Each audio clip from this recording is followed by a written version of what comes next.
Welcome to the Tech Diva Success Podcast. This is a short weekly podcast that focuses on tools, processes, and best practices that truly fuel success for women in technology.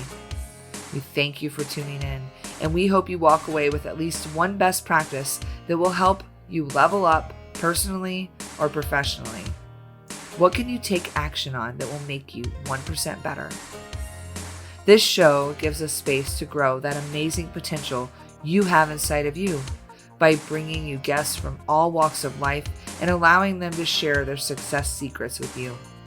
I'm your host, Nicole Scheffler, and I consider myself a tech diva with over 15 years experience in a technology career.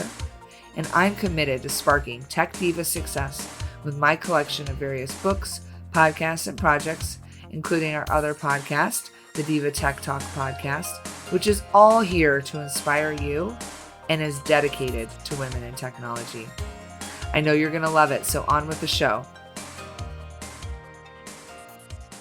Before we fire up this episode, I want to give a huge shout out and thanks to someone who is behind the scenes on this podcast, helping make things happen. Chris Reeves shares my passion for podcasting and music, and he was also a Mean Green University of North Texas alumni with me many years ago. He helps us with many aspects of the podcast production and editing, so if you ever want to check out any of his services, check out his website over at chrisreeves.es/podcast-production. We'll put the link in the show notes, and he could get you all sorted for anything that you might need there. He's just really great to work with, and we appreciate his support for women in tech and his generous contributions to this show. So let's get to it. Enjoy your show. On this episode, I am so excited to be with Kanika Tolver. She is actually a second-time guest for me on this podcast because she was on the Diva Tech Talk podcast where you can hear about her career journey. But she is an amazing woman, but also the CEO and founder of Career Rehab, where she can help you transform your career with coaching programs, events, webinars, resources to help you reach your career goals. What an important time to have someone like Kanika in your life. She's in demand. She's constantly speaking on social media. You need to follow her. She's a thought leader. She's been on CNN, CNBC, CBS Radio, Yahoo, Black Enterprise, Glassdoor, Entrepreneur.com. I mean, you name it. She's been there. And she's the author of an awesome book, Career Rehab, Rebuild Your Personal Brand and Rethink the Way You Work. So, hey, Kanika, definitely happy to have you on. Hey, how you doing? Doing great. And as you know, this show is about helping women in technology become more successful. And I think you have tons of tips on that from your experience helping guide career direction for many people. Let's just get right into it and get started. And you could talk to us about some ways that we could grow their success. You know, I have 15 years of experience in the technology industry. I am in the project management, software development, project management arena. So that's kind of where I live and thrive in. I really am excited about always helping women in tech and minorities in tech. That's a big passion of mine, of helping them transition their careers into tech or to grow their careers. So some of the things that I really enjoy encouraging my clients to do and my audience to do is to think like a brand and not an employee. So be a brand and not an employee. So I think it's important for us to look at ourselves as little digital products and services within the tech industry so we can thrive. I think that's the most important thing that I have coached my clients into landing jobs at Microsoft, at Amazon, and at a lot of other amazing tech companies across the world. And how do we actually do that? So I think we have to look at our careers beyond our resume and our LinkedIn profiles. I think that is the foundation of our tech brand, right? Everyone has a resume, everyone has a LinkedIn profile, or they should at least, right? To land jobs and land opportunities and to get noticed. But I think the thing that separates employees from brands is that people go above and beyond to put their expertise and knowledge out there in different formats. So white papers is another great thing that if you want to talk about cloud computing or you want to talk about development or you want to talk about database management, I mean, any type of technology you wanted to talk about, you can do it in the form of white papers, blogs, books, videos. You can have your own podcast show. I think that's what separates people that just go to work every day and do what they're told, and those that are passionate about the industry and want to put that information out there to the world. All right. So I guess I'm imagining this like baby steps. You have like the basics, your resume and LinkedIn, which have to be somewhat cleaned up. Do you have a couple best practices on that step? Sure. So I think it's important to have a resume that is very clear, concise, and unambiguous. Not a lot of redundancy, because a lot of times people they've done several different roles, but they continually repeat themselves for each role that they've done. So I think it's important on your resume and on your LinkedIn profile is to tell the branding story of your tech career in a way that highlights your technical skills, your transferable skills, your certifications, your formal college degrees, but do it in a way where people know what you are an expert at, right? But do it in a way where you're not every job repeating the same duty responsibilities for each role that you had. Because recruiters, they don't have a whole lot of time to read through 5 pages of a resume, right? That's redundant. So that's one of my things that I try to tell people is to do that in a way that is clear. Is it still best practice to keep it to 1 page? I think 2 pages. I think for people that have like 15 years of experience, it's kind of impossible to have like 1 page. So I think going back 10 to 15 years is important. I think cutting off those entry level roles, those internship roles, there's a good cutoff time that you don't need to really highlight that on your LinkedIn profile and on your resume when you was an intern. But I think in the beginning of your career, it's important to highlight your internships, because that's going to help you land that full-time job that you really want to land in tech. I'm just going to pop a couple small questions in here. Should you post your resume on your LinkedIn profile or just use your resume only when you're trying to get the job? So I think it's important to post your resume on job board sites first. Indeed, Glassdoor, and your LinkedIn profile should be the highlight reel. It should be the highlight reel of what your resume. Your resume is the whole movie. So I feel like your LinkedIn profile is kind of like the trailer commercial, showcasing people kind of a highlight of what you do. And if they wanted to get more information from you, you could possibly just email it to them when recruiters and when hiring managers and when other professionals reach out. You can attach it in a direct message. But I think since LinkedIn is it has a very long interface to the profile, people are not going to read the entire profile if you move everything from the resume to the LinkedIn profile. It's just too much information sometimes. Yeah, I like that strategy. Okay, so question then, you talked about your brand and representing your brand on the resume and LinkedIn as this first step. I know a lot of people ask me, I need help with my brand, and I'm going to start sending them over to you. But they struggle with connecting the dots to create the brand. And I know there's a lot of work on purpose and mission statement. So I would love your advice to our listeners out there on how can they create a brand? What type of work can they do to create a brand from a series of jobs? So I like the idea of building your brand by dating jobs. In my book, I talk about how we have different roles. Even if there are different roles within the same company or different roles at different companies, there's different things that we get. We get experience and we get exposure, right? So different projects that we work on, we get hands-on experience and knowledge. And then the exposure comes from you start building your brand internally within the company. Like you work at Cisco, right? So if I work at Cisco and I've been there for a while and I've had different types of opportunities, I could start building my brand by speaking at internal meetings and doing briefings and presentations and speaking at the Cisco conferences, because now people are getting to see that I am an expert at X based upon all the knowledge that I have acquired over a short period of time or even a long period of time. And then you start branching out into the world and you start showcasing, because you're kind of testing this thing of building your brand with your team, with the people that you work with, the people that's in your company. And then you're modifying it based upon feedback. And then you're kind of going into, as you know, I speak at a lot of tech conferences. I am reusing a lot of the content that I've already tested at my job with conferences like VMware, and I'm speaking at, women in tech conferences.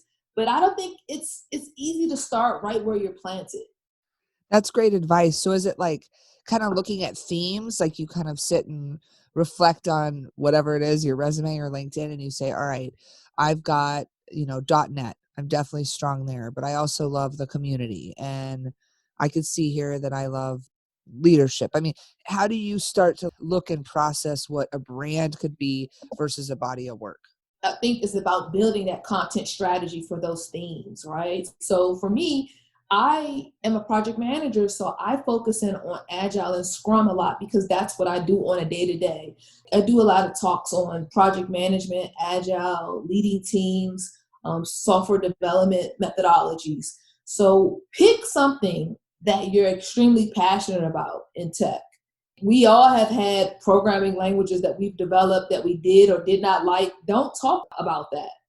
Talk about the things. If you had an exciting project about cloud migration and you wanted to talk about implementing cloud migration, then that's a good thing. But I don't want people to get in the mindset of trying to talk about everything on their resume.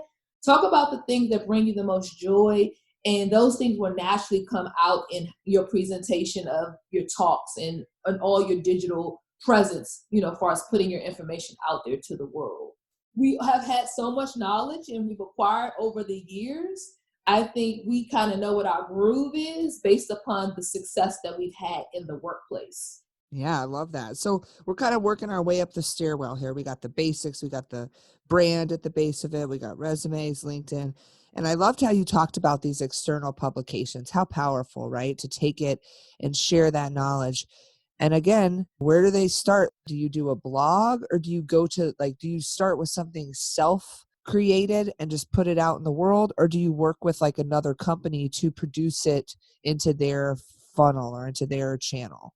So that's a really good question. So for me, I started off with blogging on kanikatolver.com, and then I started pitching myself to external sites like Glassdoor. Glassdoor was the first career blog that gave me a chance to talk about, career development, career coaching, technology coaching. So I think you could do one or two things. You can start with your own blog with like Medium or WordPress on your own website and reshare that content on Twitter and on social media and on LinkedIn, and see what type of attention you get.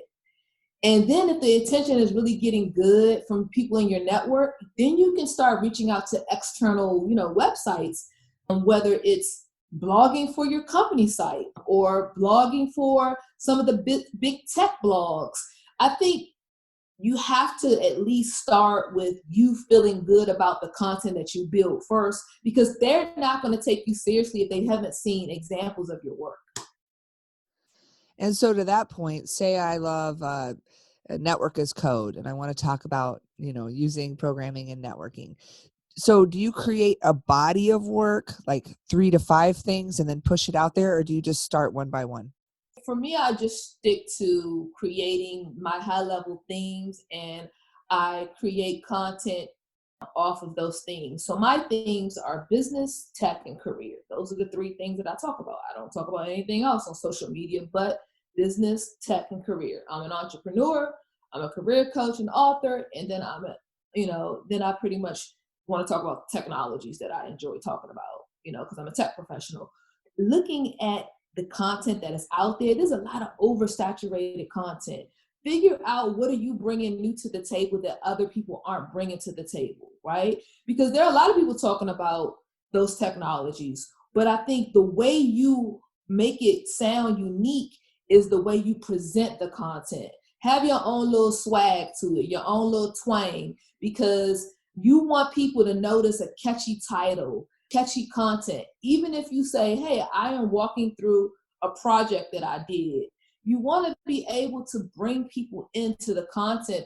Sometimes I read tech blogs and tech white papers, they're boring. You want to get traction is what I'm trying to say. So you want to educate them, but you want to entertain them too. I think a pro tip on that I use also is having like the top 5 this or the top 3 this, like being able to try to compartmentalize, your presentation so that people have, again, like you said, a catchy title. I use FIRE for my stuff, and you've got the career rehab angle, which I absolutely love. And what I do is I do the same thing you do. Anyone that has read the book or anyone that has read any of my blogs, people want easy, digestible content, right? They don't want things that sound like a big textbooks. I like what you said about the top 5 tech certifications to get, the top 5 project management certifications to get, and then you're walking them through and you're doing it with like a 4-minute read. And I think that that's all we need in this digital age. We don't need anything that's 10 minutes long. I'm not reading that type of article. Exactly. There's no lack of information on the internet. So you talked a little bit about it. We started to go up to that step with networking and exposure. And I know you do a great job in building that outreach, that network. So I'd love some tips there. What are some keys to success in that outreach part? So networking is really like the key to the success. I think that having a strong network prior to creating that body of work would be the step before creating that body of work, because you want to build a community of people that you have connected with. So definitely LinkedIn is my number 1 professional technology network, right? My second is Twitter, because I can just really be my authentic self and I can just talk my talk. But really connecting with like-minded professionals that are in similar areas of you and within the tech industry is so valuable and important. So number 1, you want to connect with leaders, industry leaders, right? The people that we look up to, the CTOs, the CEOs, like connect with the people that you love in your own company. Make sure that they're part of your network. Industry leaders are so important. Then I come down to like the mid-level employee. That's the people that are like my peers. We work together. We have similar profiles. We have similar backgrounds.